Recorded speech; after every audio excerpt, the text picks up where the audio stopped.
দাবি আদায়ের জন্য এখন আমরা যে কর্মসূচি দেবো, এই কর্মসূচির মাধ্যমে কারণে যদি আইন শৃঙ্খলা অবনতি ঘটে, জনগণের দুর্ভোগ হয়, যানজট সৃষ্টি হয়, এই দায়ভার সম্পূর্ণ রাষ্ট্রকে নিতে হবে। এটার দায়ভার রাষ্ট্র।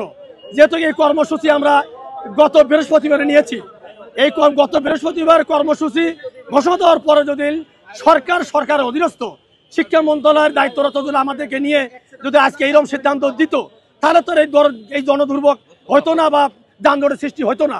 যেহেতু তারা পূর্বে সিদ্ধান্ত নেয়নি, কর্মসূচির পালনের মধ্যে সিদ্ধান্ত নিয়েছে, সেহেতু এই জনদুর্ভোগ, যানজট এবং শিক্ষকদের ক্লান্তি যা ক্ষতি, এটা সম্পূর্ণ রাষ্ট্র এবং শিক্ষা মন্ত্রণালয় দায়ভার নেবে। হ্যাঁ, এবার আগামীকাল 12টার পরে আমরা বিক্ষোভ মিছিল কর্মসূচি আমরা পালন করবো। 41 বছর গত হয়ে গেছে, সরকার আমাদের সমস্যার সমাধান করে নেই, সেহেতু দাবি আদায়ের জন্য এখন আমরা যে কর্মসূচি দেবো, এই কর্মসূচির মাধ্যমে কারণে যদি আইন শৃঙ্খলা অবনতি ঘটে, জনগণের দুর্ভোগ হয়, যানজট সৃষ্টি হয়, এই দায়ভার সম্পূর্ণ রাষ্ট্রকে নিতে হবে। আপনাদের আর বাকি যে দাবি দেওয়াগুলো আছে, শিক্ষা উপদেষ্টা মহোদয় দেশের বাইরে আছেন, উনি 7 তারিখে দেশে আসবেন। আসলে ওনার সঙ্গে আমাদের সচিব মহোদয় আন্দোলনরত শিক্ষকদের পক্ষ থেকে একটা প্রতিনিধি দলের সাথে সমন্বয়ে আলোচনা করে বাকি দাবিগুলোর ব্যাপারে সিদ্ধান্ত নেবেন।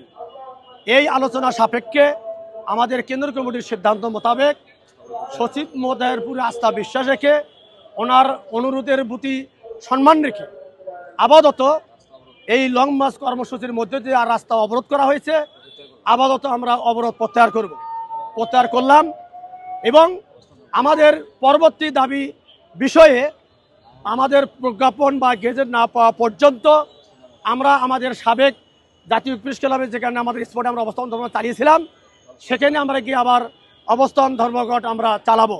পাশাপাশি অবস্থান ধর্মঘটের পাশাপাশি এই প্রধান উপদেষ্টার কার্যালয়ে যাওয়ার যে প্রতিবন্ধকতা পুলিশ সৃষ্টি করেছে, এর প্রতিবাদে আগামীকাল আমাদের দুপুর 12টার পরে বিক্ষোভ কর্মসূচি থাকবে। এই কর্মসূচি সফল করার জন্য আপনাদের সহযোগিতা এবং দেশের সকল শিক্ষকের সহযোগিতা কামনা করে